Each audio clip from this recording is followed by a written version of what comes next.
រៀបសួរមិត្តភក្តិបងប្អូនអស់គ្នាថ្ងៃនេះបានចូលពី3មុខតិចតិចទេ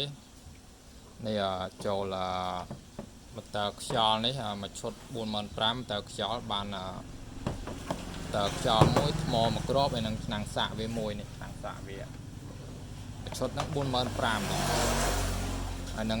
នេះប្រអប់ power bank ដាក់បានថ្ម8គ្រាប់នេះប្រអប់ថ្មនេះមួយ20,000ហើយនឹងប្រអប់ power bank មួយ20,000ចង់ទិញទៅដាក់ខ្លួនឯងក៏បានខ្ញុំដាក់ឲ្យពីនឹងទៅក៏បានដែរថ្ម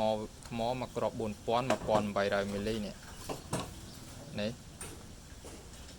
1800មីលីអាំពែយើងចង់ដាក់ខ្លួនឯងក៏បានយើងចង់ទិញតែសបកទៅដាក់ថ្មផ្សេងក៏បានដូចគ្នានេះមានភ្លើងនេះយើងចុច2ដងទៅចេញភ្លើងនេះភ្លើងអានឹងចូលស្លាប់ទុក200ស្លាបនេះស្លាប់ទុក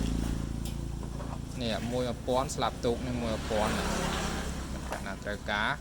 អាចឆាតតាម TikTok ក៏បាន Telegram ក៏បានអានេះថ្មសូឡានេះ3.2 វ៉ុលហើយនឹង6000មីលីអាំពែមួយគ្រាប់ 12000 អាហ្នឹងមួយគ្រាប់ 12000ថ្មនេះក៏មានលក់ដែរអានេះមកគ្រាប់ 30000 អាហ្នឹងក្នុងហ្នឹងមានថ្ម10គ្រាប់ក្នុងហ្នឹងមានថ្ម10គ្រាប់ក្នុងហ្នឹងមិត្តភក្តិណាត្រូវការអាចឆាតតាម TikTok ក៏បាន Telegram ក៏បាន